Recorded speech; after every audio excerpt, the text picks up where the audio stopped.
የኢትዮጵያን ችግር በውይይትና በምክክር ለመፍታት ያለመው የሀገራዊ ምክክር ጉባኤ 4000 ተመካካሪዎችን በአንድ ጥላ ስር ያሰባሰበ በኢትዮጵያ ሀገረ መንግስት ግንባታ ታሪክ ትልቅ ቦታ ያለው ሁነት ሆኖ ይጠቀሳል። የምክክሩ ጥንካሬ የሚጀምረው ሁሉንም ማህበራዊ መሰረቶችን ያካተተ ከመሆኑ ነው። የፖለቲካ ፓርቲዎችን ጨምሮ ከአራቱ ማዕዘናት ሁሉም የህብረተሰብ ክፍል በእኩልነት በተወከለበት እየተካሄደ ያለው ምክክሩ የተመራበት ስልትም ሌላው ወደ ስኬት መንገድ የሚመራው ነጥብ ሆኖ ይጠቀሳል። 10 ተመካካሪዎችን ከያዘው ሀሳብ አመንጭ ቡድን ጀምሮ ያለው የቡድን ምክክር ስርዓት በምክክሩ አጀንዳዎች ላይ ሁሉም ወገን ሀሳቡን በነጻነትና በእኩልነት እንዲገልጽ ያመቻቸ ነው።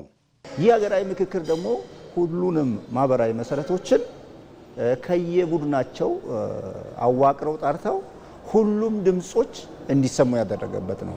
ያ ለሀገር አንድነት፣ ለሀገራዊ መግባባትና እርስ በርስ ተቻችለን ተከባብረን የጋራ ሀገር ገንብተን ለመኖር የሚያስችል ሀሳቦችን እንድናዋጣ ከማዋጣትም ባለፈ እንድንሰማ ሚስ ያደረግናቸው ነገሮችን እዛ ፍሬም ውስጥ እያስገባን የጋራ እንድናደርግ የጠቀመን በመሆኑ ሀገርም ልትማርበት የሚገባው ታሪካዊ ውይይት ነው ብዬ ወስዳለሁ።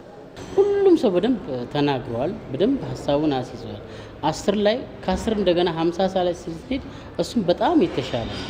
ሁሉም ሰው ያሰበ ያለው ምንድነው አገሪቷ በምን መንገድ ብትቀጥል የተሻለ ነው እያለ ነው ሲወያይ የነበረበትና የቀረበው ሁኔታ ግን ደግሞ የሁላችንንም ሀሳብ ይዞ የሄደበት ሁኔታ ስለሆነ በ500 ላይ ተስማምተንበት ነው እየፈረምንበት የነበረ። የምክክር ጉባኤው በተለያዩ ሂደቶች አልፎ 500 ተመካካሪዎችን የያዙ 8ቱም ቡድኖች በአጀንዳዎቹ ምክር ሀሳቦች ላይ መግባባታቸውን አረጋግጠዋል። ይህ የምክክር መድረክ ለዘመናት ሲንከባለሉ የመጡ ውስብስብ ሀገራዊ ጥያቄዎችን በኃይል ሳይሆን በሰለጠነ ውይይት ለመመለስ የተጀመረ ታሪካዊ እድል ነው። የሁሉም ወገን ድምፅ የሚሰማበትና ተመካካሪዎቹ ጠያቂ ብቻ ሳይሆኑ የመፍትሄ ባለቤት እንዲሆኑና ዘላቂ ሀገራዊ ሰላም እንዲረጋገጥ የሚያስችል ሆኖም ይገለጻል። ለምክክሩ መቀመጣችን የብዙ ዓመት ተዳፍኖ የነበረ ጥያቄ መልስ የሰጠ ነው። ገብተን ስናየው ደግሞ ሞር እንኳንም ተቀመጥን ነው የምንለው። ሁሉም መንግስቶቻችን ጡንቻ ናቸው የሚያምኑት፣ ዱላ ናቸው የሚያምኑት። ኢቭን እኛም ራሳችን ተቃዋሚዎችም ወደ ጫካ ነው ስናስቀድም የነበረ። ግን ከጫካ የሰላ ይሄ ነው ብዬ ነው እኔ ማምነው። ያ ሁሉ አውጥተን አውርደን ተናግረን ለመፍትሄ ሀሳብ ስንመጣ ይሄ እኮ በዚህ ይካተታል፣ ይሄ እኮ እንደዚህ መልስ ያገኛል ምናምን እየተባልክ ስትነጋገር ደግሞ ኦልሬዲ ይሄ ሰጥቶ መቀበል የሚባል ነገር ኢሚዲየትሊ በተግባር ታየዋለህ ማለት ነው። በምክክሩ የሁሉም ተመካካሪ ሀሳብ ዋጋ ኖሮት ተከብሮም ተቀባይነት አግኝቶ ተመዝግቧል። ከየማዕዘኑም ሀገርን መገንባት ላይ ያነጣጠሩ ሀሳቦች ተነስተዋል። ይህ ደግሞ ኢትዮጵያን ለዘመናት ያጎሳቆላትን የጉልበትና የኃይል ፖለቲካ ታሪክ ከስሩ በመንቀል ህብራዊነት የነገሰባትን ኢትዮጵያን ለመገንባት መደላድል ይፈጥራል። በቅንነትና በታማኝነት ከራስ በፊት ሀገርን በማስቀደም ለትውልድ መልካም ነገር ጥሎ ለማለፍ በዛ ላይ ተሰባስበን ስንመክር ነው የቆየ ነው። የትኛውም ቡድን ሀሳብ የሚጣላት ለሀገር ጠቃሚ ነው ተብሎ በሚያስችል መንገድ እየተሰነደ ያለበት ሁኔታ ነው ያለው።